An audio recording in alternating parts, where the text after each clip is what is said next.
أعوذ بالله من الشيطان الرجيم. بسم الله الرحمن الرحيم.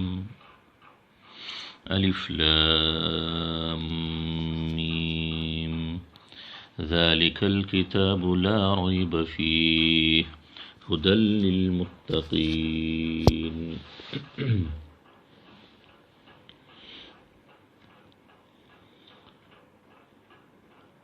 حروف مقطعات سے متعلق جو علمی طور پر اہم بات تھی وہ آپ کے سامنے آ گئی. اگرچہ اس سلسلے میں اور بھی حضرات مفسرین کے اقوال اور مباحث ملتے ہیں، لیکن سارے اقوال کو نہ تو ذکر کیا جا سکتا ہے نہ ممکن ہے.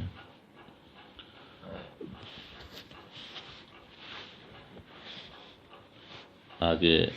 یہاں اللہ تبارک و تعالیٰ فرماتے ہیں ذالک الکتاب لا ریب فیہ، یہ کتاب ایسی ہے جس میں ذرہ برابر بھی کوئی شک نہیں ہے.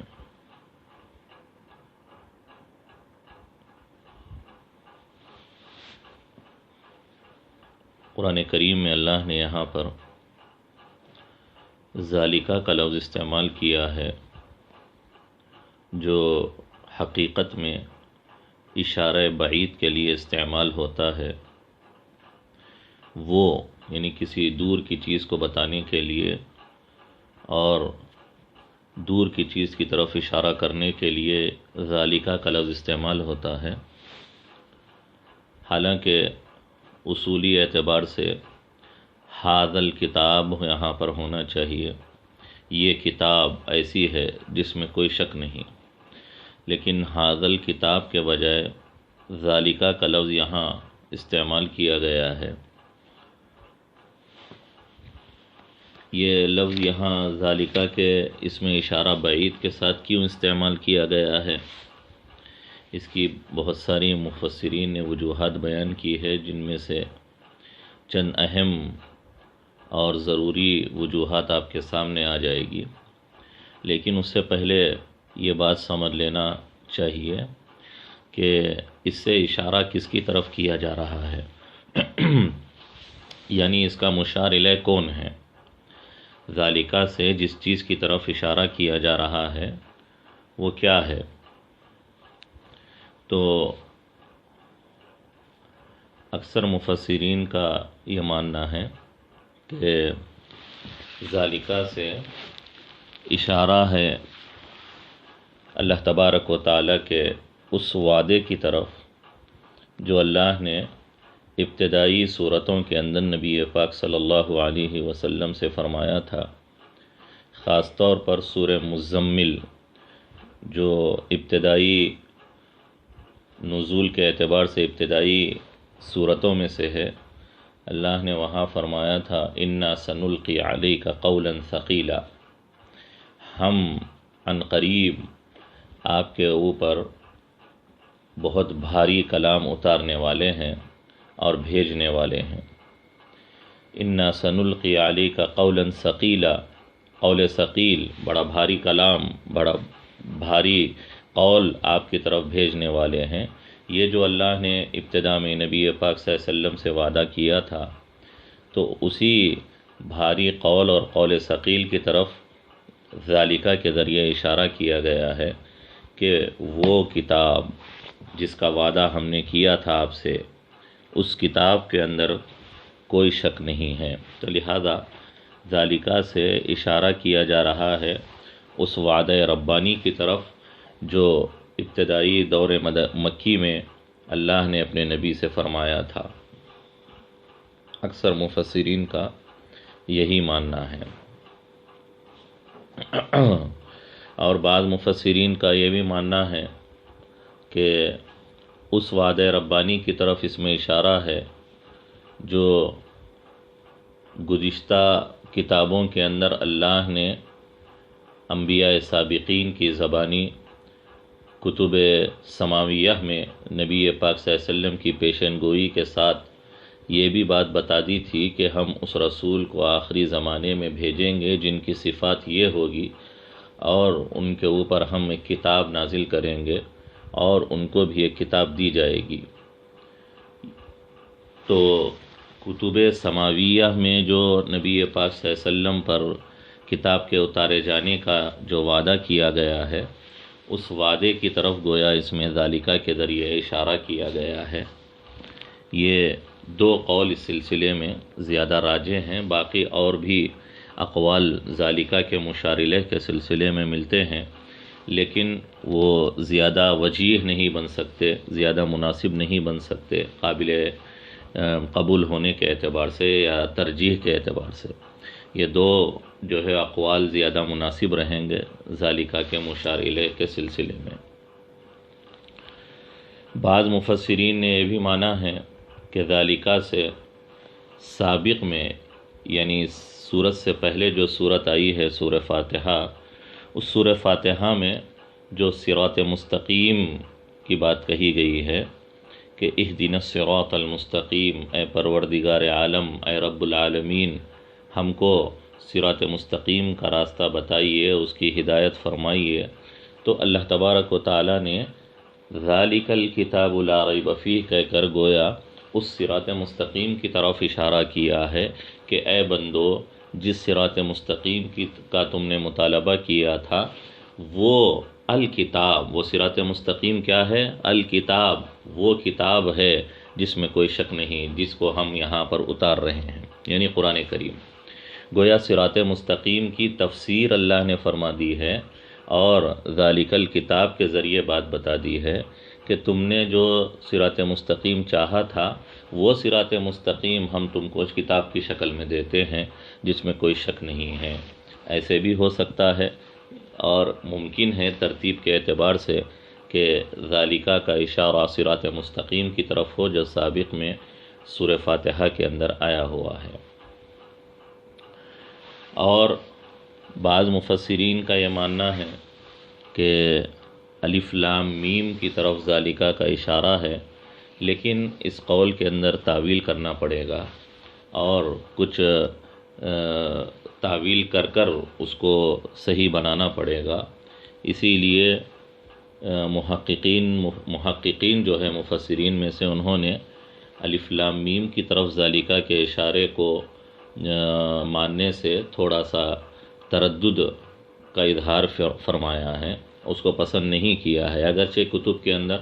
اور بہت ساری کتب تفاسیر میں ذالکہ کا جو مشار الیہ تعیین کیا گیا ہے یا اس کو متعین کیا گیا ہے، ان میں سے الف لام میم کی طرف بھی بعض حضرات مفسرین نے ذالکہ کا مشار الیہ کو بتایا، ذالکہ کے مشار الیہ کو بتایا ہے،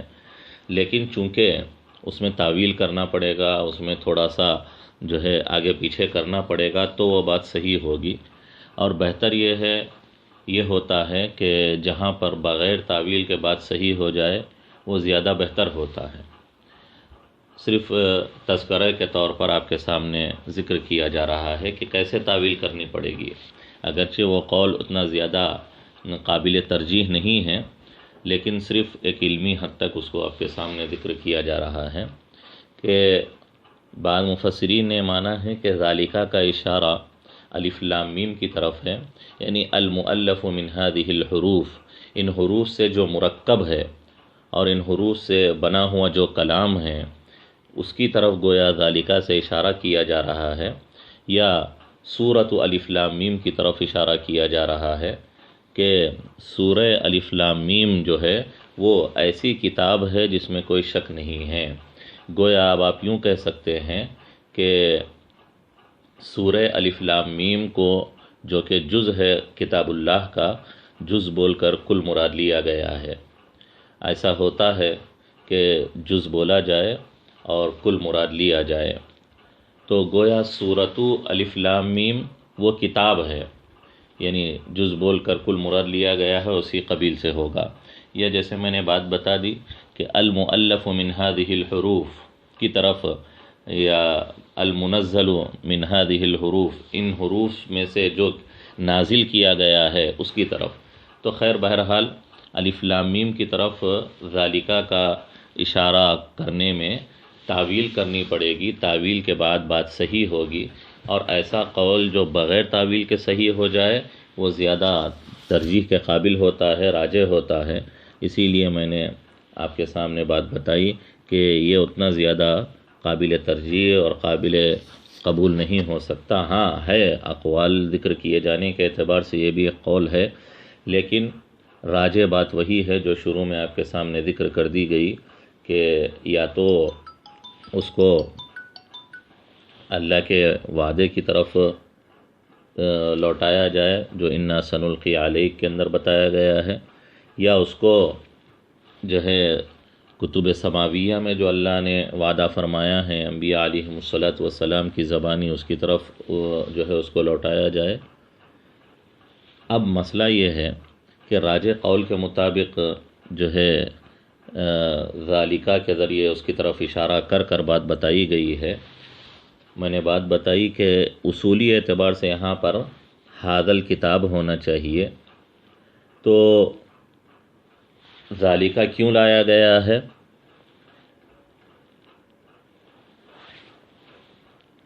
ایک قول تو اس سلسلے میں کہا گیا ہے کہ ھذا ذالکہ کا اشارہ حاضر کی طرف بھی ہو سکتا ہے، یعنی جو موجود ہو، جو حاضر ہو، جو سامنے ہو، اس کے لیے بھی ہو سکتا ہے، اور اس کا استعمال قرآن کریم کے اندر بھی ہوا ہے۔ علامہ قرطبی رحمۃ اللہ علیہ نے اس قول کو ذکر فرمایا ہے کہ اگرچہ ذالکہ کے ذریعے اشارہ بعید ہوتا ہے وضع کے اعتبار سے، اصولی اعتبار سے، لیکن حاضر کی طرف بھی اور موجود چیز کی طرف بھی ذالکہ کے ذریعے اشارہ کیا جاتا ہے اور اشارہ کیا جا سکتا ہے۔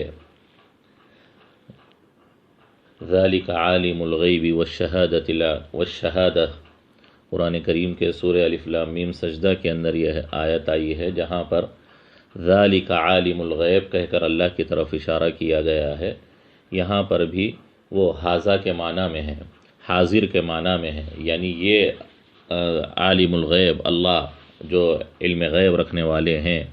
وَتِلْكَ حُجَّتُنَا آتَيْنَاهَا إِبْرَاهِيمَ عَلَىٰ قَوْمِهِ، تِلْكَ حُجَّتُنَا هَذِهِ حُجَّتُنَا ہے اصل میں وہاں پر۔ تو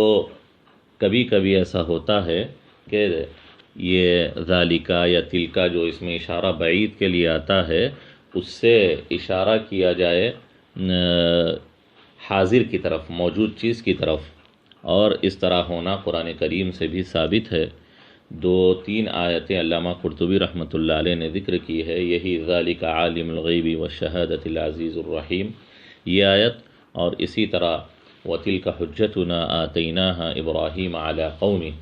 تلکہ ہذہ کے معنی میں ہے۔ تو اس لحاظ سے یہاں پر یہ حاضر کے معنی میں ہو جائے گا، اور قرآن کریم کا استعمال بھی اس کی طرف، اس کے اوپر شاہد ہے، تو ذالک الکتاب ھذا الکتاب کے معنی میں ہو جائے گا۔ دوسرا یہ بھی جو ہے راجح قول ہے، دوسرا راجح قول اس سلسلے میں جو مفسرین نے ذکر فرمایا ہے وہ یہ ہے کہ ذالکہ کے ذریعے گویا اشارہ کیا گیا ہے اس کلام حقیقی کی طرف جو اللہ تبارک و تعالیٰ کے پاس ہے، یعنی اس دنیا میں اس کلام کے اترنے سے پہلے رب ذوالجلال کے یہاں جو کلام حقیقی رکھا ہوا تھا، اور اللہ نے اسی کلام حقیقی میں سے کچھ وقفوں کے ساتھ نبی پاک صلی اللہ علیہ وسلم پر اپنا کلام جو نازل فرمایا ہے، اس کلام کی طرف ذالکہ کے ذریعے اشارہ ہے، اور وہ اپنے رتبے کے اعتبار سے اور اپنے مقام کے اعتبار سے، علو شان کے اعتبار سے بہت دور ہے ہمارے، اگرچہ الفاظ کے اعتبار سے اور نقطوں کے اعتبار سے، جملے اور کلام کے اعتبار سے بالکل ہمارے سامنے ہے، اور ہر ایک اپنے سامنے کلام اللہ رکھا ہوا ہے، ھذا سے اس کا اشارہ ہونا چاہیے اور کیا جا سکتا ہے، لیکن چونکہ کلام اللہ کی شان بہت عالی ہے اور اس کا مقام بہت اونچا ہے، لہذا اس کے علو شان اور اس کے مقام اور رتبے کا اعتبار کرتے ہوئے گویا اس کو بعید سمجھا گیا ہے، اور علو شان اور علو مقام جتنا اونچا ہوگا، جتنا دور ہوگا، اتنا ہی زیادہ وہ عظیم اور اتنا ہی زیادہ وہ محتم بالشان کہلائے گا۔ جیسے ہمارے اردو محاورے میں بھی کہا جاتا ہے کہ اس کا مقام بہت اونچا ہے، یہ بہت بلند مقام والا آدمی ہے، اور کسی کے بارے میں کہا جاتا ہے کہ اس کا اتنا زیادہ مقام نہیں ہے، اس کا اتنا زیادہ اس کی اتنی زیادہ شان بلند نہیں ہے، تو یہ علو رتبی کہلاتا ہے۔ رتبے کے اعتبار سے جو مقام عالی ہونا چاہیے اگرچہ ہمارے سامنے ہے حقیقت کے اعتبار سے، لیکن اس کی عظمت، اس کی شان، اس کا مقام بہت اونچا ہوتا ہے، لہذا کبھی ایسا ہوتا ہے کہ علو شان کو بتانے کے لیے اس کو بعید سمجھا جاتا ہے، اور رتبے بعد حقیقی کے قائم مقام بعد رتبی کو کر دیا جاتا ہے۔ سامنے موجود ایک آدمی ہوتا ہے، لیکن اس کے لیے کہا جاتا ہے کہ اس کی شان بہت اونچی ہے۔ یہ حقیقت میں آدمی اونچا نہیں ہو جاتا، حقیقت میں آدمی بہت اونچے مقام پر چلے جائے، بڑی 100 منزلہ عمارت کے اوپر چلا جائے اور بلند ہو جائے، نہیں ہے، تو وہ ہمارے سامنے زمین پر کھڑا ہوا، لیکن اس کا مقام، اس کا رتبہ، اس کی عظمت بہت بلند ہوتی ہے، تو اس کو بتانے کے لیے جو ہے جتنا آپ بلند کریں، جتنا دور لے کر جائیں، وہ اس کے لیے اتنا ہی زیادہ قابل عظمت ہوتا ہے، اور اس کے مقام کو بتانے کے لیے زیادہ مناسب اور اولیٰ ہوتا ہے۔ تو ایسے ہی قرآن کریم چونکہ اپنے رتبے کے اعتبار سے بہت عالی شان ہے، بہت اس کا مقام اونچا ہے جس تک کسی کی رسائی نہیں ہو سکتی، تو سامنے موجود ہونے کے باوجود کیا کیا گیا ہے، اس کے علو شان کے بعد اور دوری کو بتانے کے لیے ذالکہ کا اشارہ لایا گیا ہے۔ ایسا ہوتا ہے اور ہر زبان میں اس طرح کا استعمال کیا جاتا ہے، لہذا اس سے اشارہ کیا جانا بعید کی طرف، یہ قرآن کریم کی عظمت اور اس کی تعظیم کے اظہار کے لیے ہوا ہے۔ حقیقت میں تو ھذا الکتاب ہونا چاہیے، لیکن ذالکہ لا کر گویا اس کے بعد رتبی کو، رتبے کے اعتبار سے اس کے انتہائی دور ہونے کو بتانے کے لیے اور عظمت کو ظاہر کرنے کے لیے ذالکہ کے ذریعے اشارہ کیا گیا ہے۔ جیسے سورہ یوسف کے اندر وہ امرأت عزیز کا جو قول ذکر کیا گیا ہے، فَذَلِكُنَّ الَّذِي لُمْتُنَّنِي فِيهِ، یہی حضرت یوسف علیہ السلام کی طرف اشارہ کرتے ہوئے امرأت عزیز نے کہا تھا، فَذَلِكُنَّ الَّذِي لُمْتُنَّنِي فِيهِ، یہی وہ آدمی ہے جس کے بارے میں تم مجھے برا بھلا کہا کرتی تھی۔ تو عورتوں کو مخاطب کرتے ہوئے فَذَلِكَ کہا ہے، ھذا کہنا چاہیے،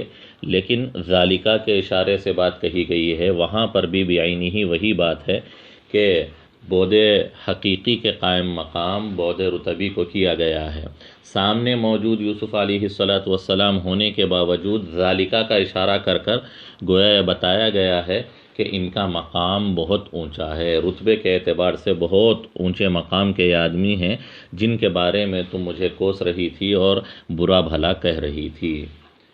بہرحال اس طرح کے قرآن کریم کے اندر اور بھی جو ہے اشارات موجود ہیں، اور اس کے اوپر دلائل موجود ہے جس سے ہم یہ کہہ سکتے ہیں کہ ھذا کے بجائے ذالکہ کا اشارہ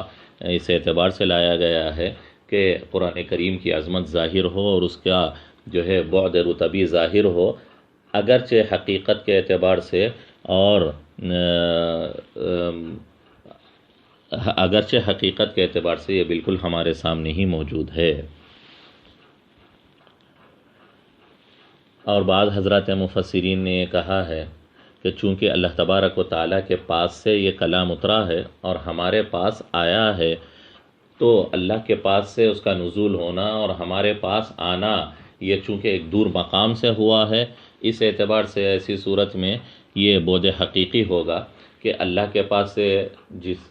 یہ کلام اترا ہے اور ہمارے پاس آیا ہے، یہ بعد حقیقی کی طرف گویا اشارہ ہوگا، چاہے آپ بعد ذالکہ سے اشارہ بعید کو وہ بعد حقیقی مانیں یا بعد رتبی مانیں۔ میں نے ابھی جو قول ذکر کیا ہے وہ بعد رتبی کا ہے، اور بعض حضرات مفسرین نے بعد حقیقی بھی مانا ہے، اس لیے کہ یہ اللہ کے پاس سے منفصل ہو کر اتر کر ہمارے پاس آیا ہے، تو یہ واقعتاً بہت دور کا فاصلہ ہونے کی وجہ سے اس کلام کی طرف جو اللہ کے پاس تھا اس کی طرف اشارہ کیا گیا ہے، اور اس کی طرف اشارہ کر کر ذالکہ کہا گیا ہے۔ علامہ راضی رحمۃ اللہ علیہ نے ایک دوسرا قول بھی اس سلسلے میں ذکر کیا ہے جو ہے تھوڑا سا مناسب بھی ہے۔ انہوں نے ذکر فرمایا ہے کہ اگرچہ قرآن کریم جو ہے ہمارے سامنے حاضر ہے اور ہم اس کو دیکھتے ہیں، بالکل ہمارے سامنے جو ہے رکھا ہوا ہوتا ہے، لیکن قرآن کریم چونکہ صرف ان الفاظ کا اور اس سے نکلنے والے صرف ظاہری معانی کا نام نہیں ہے، بلکہ قرآن کریم کے اندر جو ہے بہت سارے اسرار بھی ہیں، بہت سارے حقائق بھی ہیں، بہت ساری حکم اور حکمتیں بھی اس میں موجود ہے کہ جس تک انسان کی اور ایک بشر کی اور کسی انسان کی رسائی وہاں تک نہیں ہو سکتی۔ لہذا جب ایک انسان کی رسائی وہاں تک نہیں ہو سکتی تو گویا وہ ہماری نظروں سے بہت دور ہے، ہماری عقل و فہم سے بہت دور ہے۔ الفاظ، لکھت، جملے وہ تو اگرچہ ہمارے سامنے موجود ہے، لیکن اس کے پیچھے جو معانی ہیں، اس کے پیچھے جو حکمتیں ہیں اور اس کے اندر جو اسرار و رموز ہیں، وہ ہماری نظروں سے بہت دور ہیں، ہمارے فہم سے اور ہمارے علم سے اور ہماری سمجھ سے بہت جو ہے دور ہیں۔ اسی لیے اسی دوری کی طرف گویا جو ہے ذالکہ کے ذریعے اشارہ کیا گیا ہے۔ گویا وہ قرآن کریم جو اپنے اسرار و حقائق کے اعتبار سے، اپنے جو ہے رموز اور اپنے حکم اور لمم کے اعتبار سے بہت دور ہے، بہت دور فاصلے پر ہے، وہ اللہ کا کلام، وہ کتاب، گویا اس طرح اس میں اشارہ کیا گیا ہے۔ تو خیر، چاہے آپ اس کو کسی بھی اس پر محمول کریں، بعد رتبی پر محمول کریں، بعد حقیقی پر محمول کریں، یا ذالکہ کا اشارہ بعید جو ہے وہ جو ہے اسرار و حکم اور معانی اور حقائق کی طرف کریں، سب اپنی جگہ درست ہو سکتا ہے۔ اور یہ قرآن کریم کی خصوصیت ہے کہ اس میں جتنے احتمالات نکالتے چلے جائیں اور جتنے کلام کے معانی کی طرف جو ہے کلام کو لے کر چلے جائیں، کہیں پر بھی آپس میں معانی کا تضاد اور احتمالات کا تضاد نہیں ہوگا، سب اپنی اپنی جگہ فٹ ہو جائیں گے۔ اور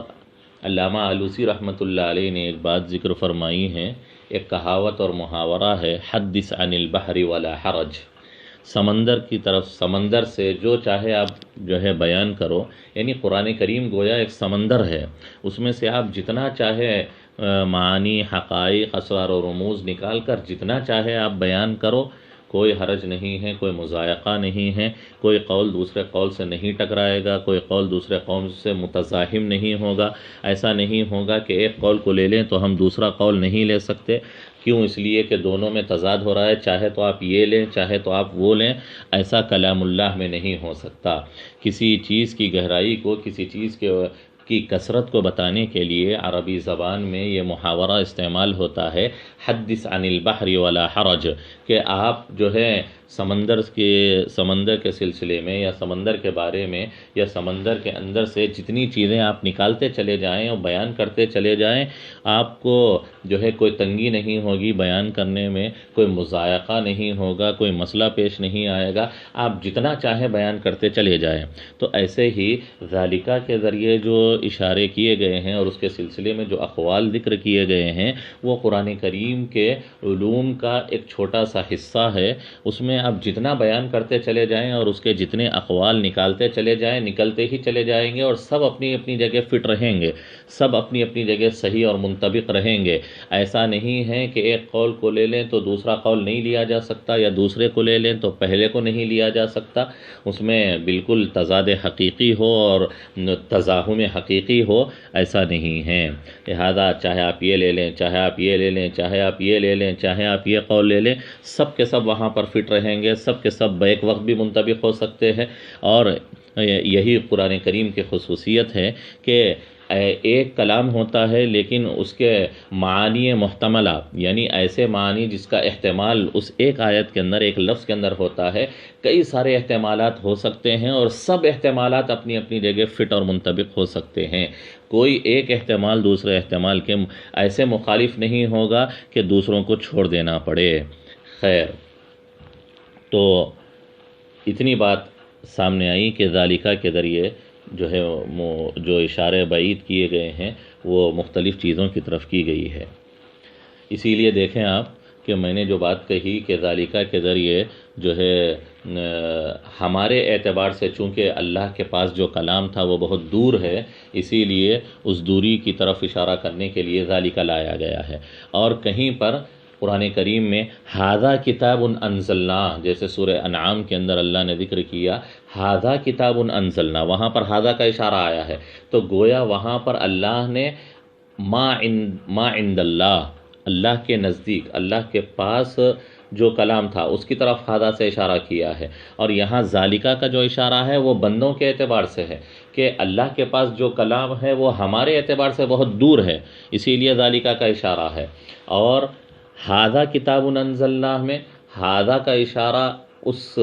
کلام کی طرف ہے جو اللہ کے پاس ہے اور وہ اللہ کے نزدیک ہے، وہ اللہ کے اعتبار سے بات کہی گئی ہے. اسی لیے آپ دیکھیں کہ ھذا کتاب انزلناہ سے پہلے کوئی حروف مقطعات نہیں آئے ہیں، اور ذالک الکتاب سے پہلے حروف مقطعات آئے ہیں، اس لیے کہ جو ہے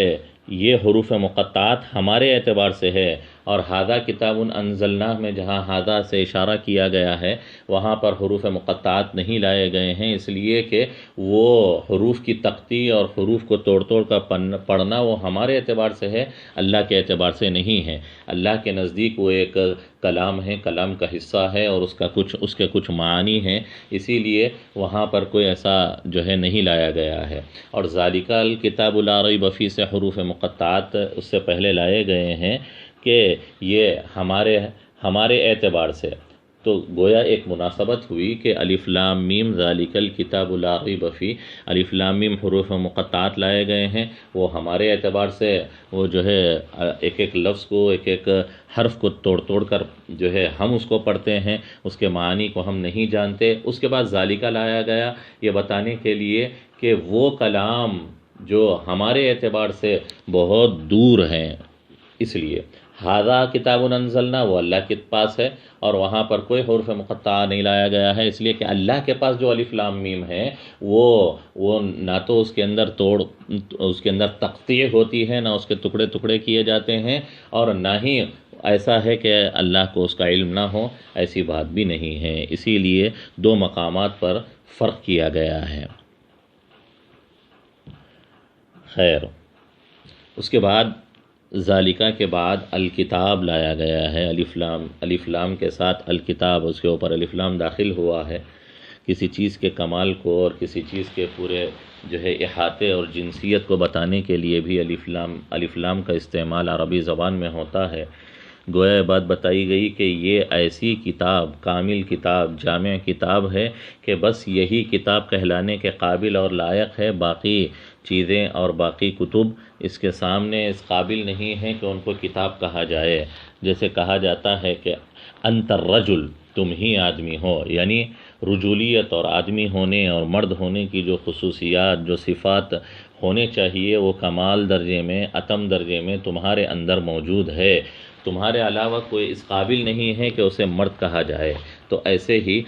ذالک الکتاب، وہ کتاب، یعنی ایسی کامل کتاب، ایسی جامع کتاب جو اصل میں حقیقت کے اعتبار سے، اپنے کمال کے اعتبار سے کتاب کہلائے جانے کے قابل ہے، وہ اصل میں قرآن کریم ہی ہے. اور باقی جو کتابیں ہیں وہ تو صرف جو توسعاً اور مجازاً ان کو کتاب کا نام دے دیا جاتا ہے، لیکن حقیقت میں پورے کمال و صفات کے ساتھ جس کو واقعتاً کتاب کہا جانا چاہیے وہ قرآن کریم ہے. اسی لیے الکتاب، اس کے ذالک الکتاب میں الف لام اس کے اوپر لایا گیا ہے. الکتاب کا جو لفظ ہے آپ کو معلوم ہے کہ کتب یکتب کتابتاً و کتاباً، یہ مصدر ہے کتب یکتبو کا، اور جیسے کتابتاً مصدر آتا ہے ایسے ہی کتاب بھی مصدر آتا ہے. کسی چیز کو ضم کرنے، کسی چیز کو جوڑنے، کسی چیز کو جمع کرنے، کسی چیز کو اکٹھا کرنے کے لیے لغوی اعتبار سے کتبہ کا لفظ استعمال ہوتا ہے۔ اور خاص طور پر قدیم زمانے میں جو ہے چمڑا، ایک چمڑے کا ٹکڑا دوسرے چمڑے کے ٹکڑے کے ساتھ سی کر ایک جگہ جمع کر دیا جائے۔ ایک ٹکڑا آپ چمڑے کا لیں، ضم ادیم الی ادیم، یعنی کوئی چمڑے کا ٹکڑا آپ لیں اور پھر کوئی دوسرا چمڑے کا ٹکڑا لیں، دونوں کو آپ کیا کر دیں، سی کر، بالخیاطہ سی کر اس کو ایک جگہ اکٹھا کر دیں، ایک جگہ منظم کر دیں، ایک جگہ جمع کر دیں، تو اس کو کتابہ اور اس کو کتاب کہا جاتا ہے لغوی اعتبار سے۔ اور اصطلاحی اعتبار سے عرف کے اندر جو ہے ضم الحروف یا ضم الحروف بعضها الی بعض، بعض حروف کو، بعض الفاظ کو ایک دوسرے کے ساتھ منظم کرنا، ایک دوسرے کے ساتھ ملانا، یہ جو ہے کیا کہلاتا ہے، کتاب کہلاتا ہے۔ لیکن وہ کیسے ہو، بالخط، تحریر کے ذریعے، یعنی حروف کو دوسرے حروف کے ساتھ آپ ملائیں، اکٹھا کریں، منظم کریں، ایک جگہ جمع کریں، لیکن وہ جمع کرنا کیسے ہو، بالخط، خط کے ذریعے، یعنی تحریر کے ذریعے ہو، تو اس کو کتاب یا کتابت کہا جاتا ہے۔ تو گویا عربی زبان کے اعتبار سے، عربی زبان کے عرف کے اعتبار سے کتاب کہتے ہیں کہ تحریر کے اعتبار سے بعض حروف کو بعض حروف کے ساتھ ملا کر ایک جگہ آپ اس کو جمع کر دیں اور ایک جگہ آپ اس کو اکٹھا کر دیں، یہ حقیقت میں عرف کے اعتبار سے جو ہے کتاب کہلاتا ہے۔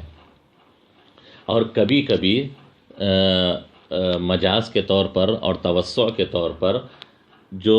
حروف ایک دوسرے سے ملائے جاتے ہیں لفظی طور پر، جو ہم بولتے ہیں، اس کو بھی کتاب کہہ دیا جاتا ہے۔ حقیقت میں تو جو ہے تحریر کے ذریعے جس کو آپ جمع کر دیں بعض حروف کو بعض حروف کے ساتھ ملا کر، تو وہ کتاب ہے۔ لیکن کبھی کبھی کیا ہوتا ہے،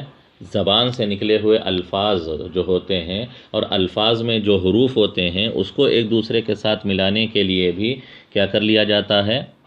کتاب کا لفظ استعمال کر لیا جاتا ہے۔ یہ اس وجہ سے آپ کے سامنے کہنے کی ضرورت پیش آ رہی ہے کہ قرآن کریم نے الکتاب کا لفظ استعمال کیا ہے، جبکہ ابھی واقعتاً کتاب کی شکل میں، یعنی جس کو ہم کتاب کہتے ہیں، اور آج قرآن کریم کی جو کتابی شکل ہمارے سامنے موجود ہے، زمانے نزول میں اس طرح کی کتابی شکل موجود نہیں تھی، لیکن اس کے باوجود قرآن کریم نے اس کو کتاب کہا، جبکہ ابھی وہ پوری تحریر میں نہیں آئی تھی ہمارے اعتبار سے۔ تو ہم یہاں پر یہی کہیں گے، آپ لوگ شاید یہ مسئلہ سمجھ رہے ہیں یا نہیں سمجھ رہے ہیں، کہ میں نے لغوی اور اس کی اصطلاحی تعریف اس لیے ذکر کی ہے کہ قرآن کریم جس زمانے میں اتر رہا تھا اور جس وقت یہ ذالک الکتاب والی آیتیں اتر رہی تھی، اس وقت تو قرآن کریم تحریری شکل میں اور قرآن کریم جو ہے کتاب کی شکل میں موجود نہیں تھی،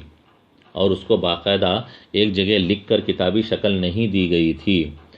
تو اس کے باوجود الکتاب کا لفظ استعمال کیا گیا ہے اور کتاب کا اطلاق اس کے اوپر ہوا ہے، جبکہ ابھی مکمل وہ تحریری شکل میں آیا ہی نہیں ہے۔ تو یہاں پر یہ بات ذہن میں رکھنا چاہیے کہ قرآن کریم کو الکتاب اس اعتبار سے کہا گیا ہے کہ حقیقت میں تو تحریر کے ذریعے بعض حروف کو بعض حروف کے ساتھ جوڑ دینے اور اکٹھا کر دینے کے لیے کتاب کا لفظ بولا جاتا ہے، لیکن جو ہے بطور استعارہ توسعاً و مجازاً، مجاز کے طور پر الفاظ سے جو حروف ایک دوسرے کے ساتھ جوڑ دیے جاتے ہیں اس کو بھی کتاب کہہ دیا جاتا ہے، اور ایک کا اطلاق دوسرے پر ہو سکتا ہے۔ لہذا اگرچہ نبی پاک صلی اللہ علیہ وسلم کے زمانے میں کیا نہیں ہوا، قرآن کریم باقاعدہ تحریری شکل میں ایک جگہ اکٹھا نہیں ہوا تھا، لیکن اس کے باوجود اس پر کتاب کا اطلاق مجازی اعتبار سے توسعاً کیا گیا ہے، اس لیے کہ لفظ سے اور الفاظ سے جو حروف ایک دوسرے کے ساتھ ملا دیے جاتے ہیں، منظم کر دیے جاتے ہیں، ان پر بھی کتاب کا اطلاق عربی زبان میں توسعاً ہو سکتا ہے، اسی لیے یہاں پر جو ہے کتاب کا لفظ بولا گیا ہے۔ مجازی اعتبار سے جو ہم الفاظ زبان سے نکالتے ہیں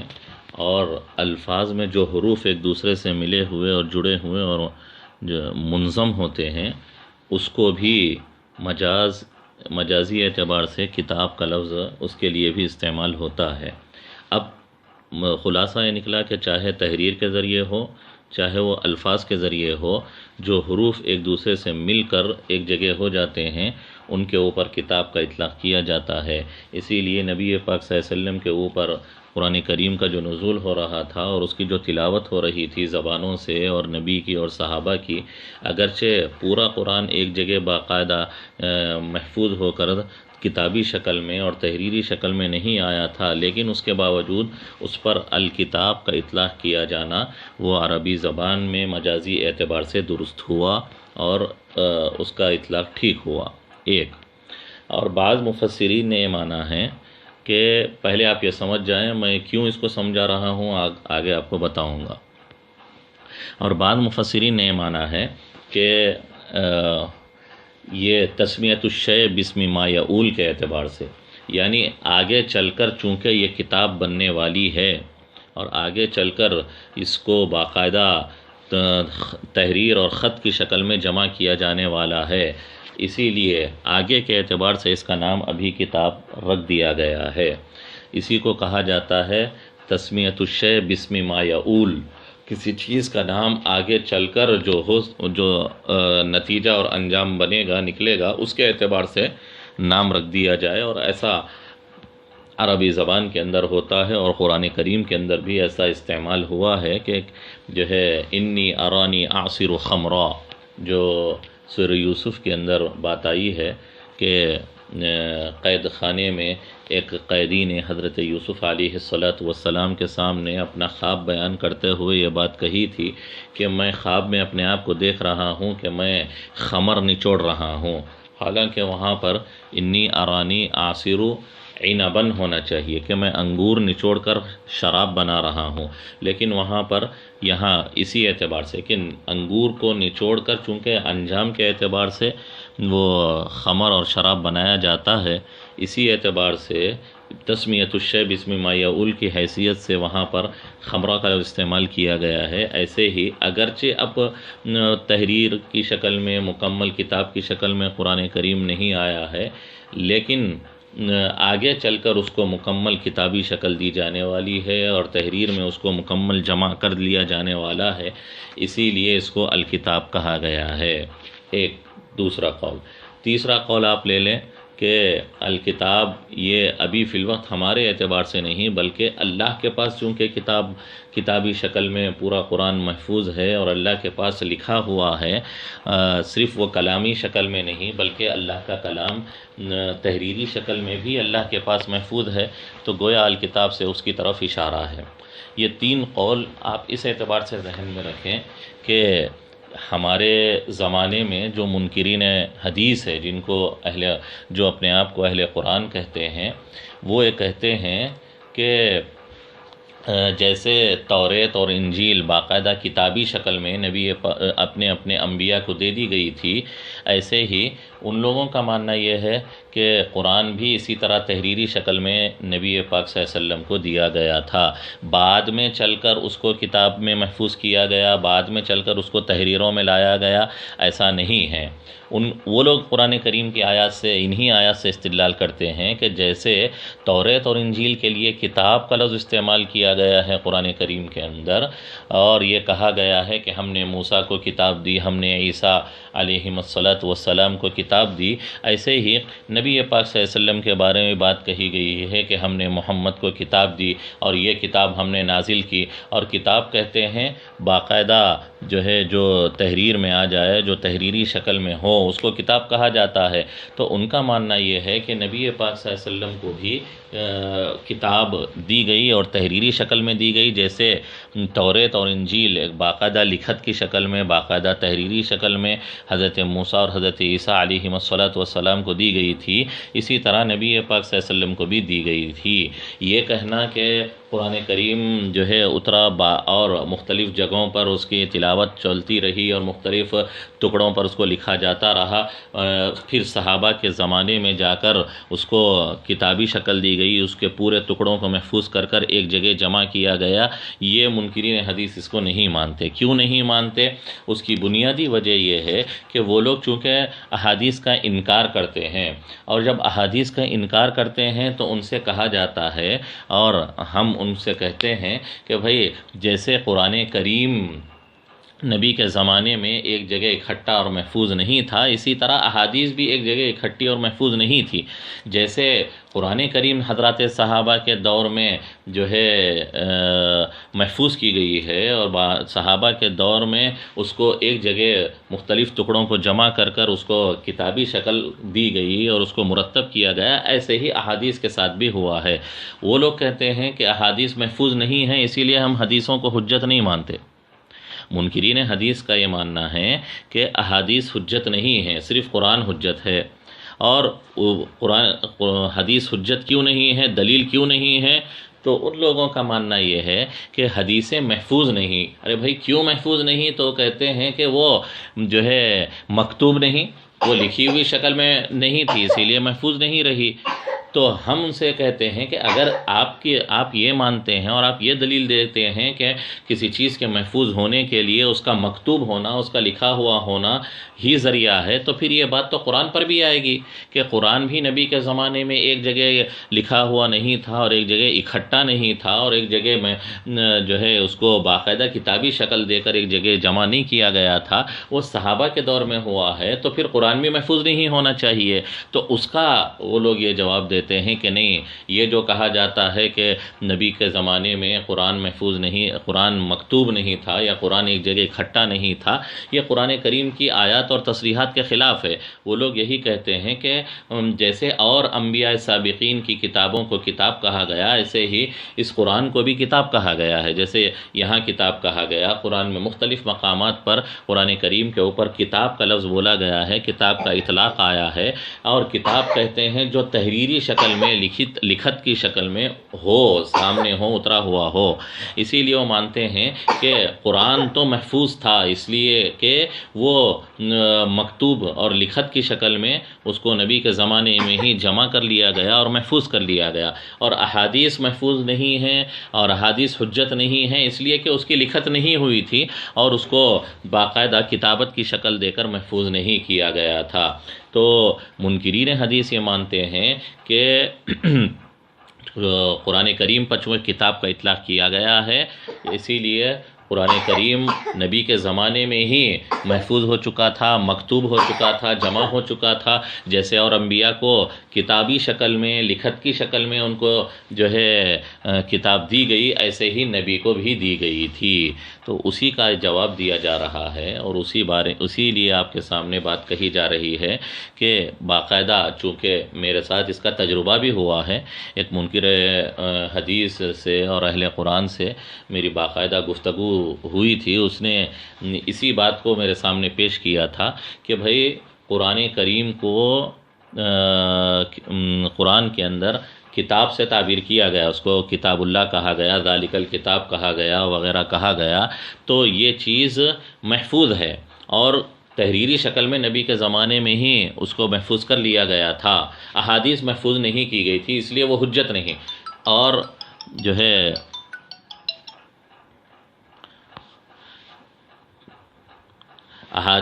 قرآن کریم کو چونکہ محفوظ کر لیا گیا تھا، اسی لیے وہ مکتوب کر لیا گیا تھا، اسی لیے وہ محفوظ ہے۔ احادیث مکتوب نہیں ہوئی تھی، لکھت کی شکل میں نہیں آئی تھی، اس لیے وہ محفوظ نہیں ہے۔ تو اسی وقت یہ بات کہی گئی تھی کہ یہاں پر الکتاب جو کہا گیا ہے وہ اللہ کے پاس جو اس کو لکھت کی شکل میں جمع تھی اور موجود تھی، محفوظ تھی، اس اعتبار سے کہا گیا ہے۔ اور جو ہے دو اور باتیں جو میں نے کہی ہے جواب میں، وہ تو بعد میں میرے مطالعے میں آئی، لیکن اس وقت جس وقت یہ جو بات میری اس وقت ہوئی تھی، اس وقت تو جو ہے میں نے ان سے یہی بات کہی تھی کہ نبی پاک صلی اللہ علیہ وسلم کو جو کتاب دی گئی وہ توریت اور انجیل کی طرح باقاعدہ کتاب کی شکل میں، لکھت کی شکل میں لا کر کتاب ہاتھ میں تھما دی گئی ہو، دے دی گئی ہو، جیسے ہے کہ جو الواح موسیٰ تھے حضرت توریت کے جو ہے الواح تھے، تختیوں کی شکل میں اس کو دیا گیا تھا، ایسا قرآن کریم کو نہیں دیا گیا ہے۔ قرآن جو ہے الفاظ کی شکل میں حضرت جبرائیل علیہ السلام نے نبی پاک صلی اللہ علیہ وسلم کے سینے پر اتارا ہے۔ میں نے آیت بھی ان کو سنائی تھی، ان صاحب کو، اور بتائی تھی کہ جو ہے علی قلبی کا، اللہ نے قرآن کریم کے نزول کے سلسلے میں فرمایا ہے کہ ہم نے آپ کے سینے پر اتارا ہے۔ اگر یہ کتابی شکل میں دیا جاتا تو سینے پر نہیں اتارا جاتا بلکہ ہاتھ میں دیا جاتا۔ یہ سمجھے جانے والی بات ہے کہ جیسے جو ہے وَأَخَذَ الْأَلْوَاحَ، حضرت موسیٰ کے توریت کے الواح کے سلسلے میں بات آئی ہے کہ انہوں نے ان الواح کو، ان تختیوں کو اپنے ہاتھوں سے پکڑا تھا اور ان کے ہاتھوں سے وہ گر گئی اور وہ نیچے گر کر جو ہے ٹوٹ گئی۔ یہ جو ہے وہ الواح موسیٰ اور توریت کی تختیوں کے بارے میں بات کہی گئی ہے۔ اور جہاں قرآن کے نزول کی بات آئی ہے، قرآن کے دیے جانے کی بات آئی ہے، تو جو ہے علی قلبک لتکون من المنذرین بات کہی گئی کہ ہم نے اس کو آپ کے سینے پر اتارا ہے۔ اگر باقاعدہ کتاب کی شکل میں اتارا جاتا اور اس کو جو ہے تختیوں، الواح توریت اور الواح موسیٰ کی طرح اس کو بھی باقاعدہ کتابی شکل میں دیا جاتا تو اس کو نبی پاک صلی اللہ علیہ وسلم کے ہاتھ میں تھمایا جاتا اور آپ کے ہاتھ میں دیا جاتا، یہ علی قلبک نہ کہا جاتا۔ تو علی قلبک کہنا یہ اس بات کی دلیل ہے کہ اس کو کتابی شکل میں قرآن کریم کو نبی کو دیا نہیں گیا ہے، بلکہ اس کے کلام کو، اللہ کے کلام کو الفاظ کی شکل میں، کلام کی شکل میں نبی پاک صلی اللہ علیہ وسلم کے سینے مبارکہ پر اتارا گیا ہے، اور اس کو پھر جو ہے قرات اس کو سینوں میں محفوظ کیا گیا، بعد میں سفینوں میں اور کتابوں میں اس کو محفوظ کیا گیا ہے۔ تو خیر خلاصہ یہ نکلا کہ منکرین حدیث اس بات کے قائل ہیں کہ قرآن کریم کتابی شکل میں دی گئی توریت و انجیل کی طرح، اور قرآن اپنے زمانے نزول میں ہی مکتوب شکل میں تھی، لکھت کی شکل میں تھی، اور قرآن کریم اسی لیے جو ہے محفوظ رہا۔ احادیث چونکہ کتابت کی شکل میں اور مکتوب کی شکل میں نہیں تھے اسی لیے وہ محفوظ نہیں رہے، یہ ان کا کہنا بہت ساری وجوہات کے اور خود قرآن کریم کے اعتبار سے غلط ہے۔ اور ان کا اس سے استدلال کرنا کہ قرآن کریم نے الکتاب کہا اور الکتاب تحریر کے ذریعے جمع کی جانے والی چیز کے لیے بولا جاتا ہے، تو اس کا میں نے جواب دیا ہے، اور 3 جوابات آپ کے سامنے دیے ہیں کہ الکتاب وہ جیسے تحریر کے لیے بولا جاتا ہے، ایسے ہی جو الفاظ انسان زبان سے نکالتا ہے توسعاً اور مجازی اعتبار سے اس کے اوپر بھی کتاب کا اطلاق ہوتا ہے، یا پھر تسمیۃ الشیء باسم ما یعول کے اعتبار سے کہ انجام اور آگے چل کر اس کو کتاب اور اس کو جو ہے تحریری شکل دیا جا کر ایک جگہ اکٹھا کیا جانا وہ اللہ کے علم میں تھا اور اللہ کے علم میں وہ چیز ہے، اسی لیے اس کو جو ہے ما یعول کے اعتبار سے، انجام کار کے اعتبار سے کتاب کہا گیا ہے کہ آگے چل کر یہ کتاب اور باقاعدہ محفوظ شکل میں ہونے والی ہے۔ یا تیسرا جواب وہ ہے کہ چونکہ اللہ کے پاس یہ کتابی شکل میں ہی تھا تو کتاب ہمارے اعتبار سے نہیں بلکہ اللہ کے پاس جو ایک جگہ اکٹھا تھا اور محفوظ تھا اس اعتبار سے اس کے اوپر کتاب کا اطلاق کیا گیا ہے۔ خیر بہرحال چونکہ ایک جو ہے فرقہ ضالہ، ایک گمراہ فرقے کا چونکہ الکتاب سے جو ہے غلط استدلال کیا جاتا ہے، اسی لیے یہ جو ہے الکتاب پر بحث کو آپ کے سامنے لغوی اور جو ہے اصطلاحی اعتبار سے ذکر کیا گیا، اس لیے کہ یہ گمراہ لوگ اسی کتاب کے لفظ سے اپنا مطلب نکال کر اپنے غلط نظریے کو ثابت کرنے کی کوشش کرتے ہیں۔ اور یہ بات حقیقت ہے کہ جتنے گمراہ فرقے ہیں اور جتنے جو ہے گمراہ جماعتیں ہیں وہ قرآن اور حدیث سے ہی کچھ نہ کچھ اپنا مطلب نکالنے کی کوشش کرتے ہیں اور اپنے غلط نظریے اور باطل نظریے پر انہی آیات قرآنیہ یا احادیث میں آئی احادیث سے استدلالات کر کر لوگوں کو بھٹکاتے ہیں۔ لیکن بات یاد رکھیں کہ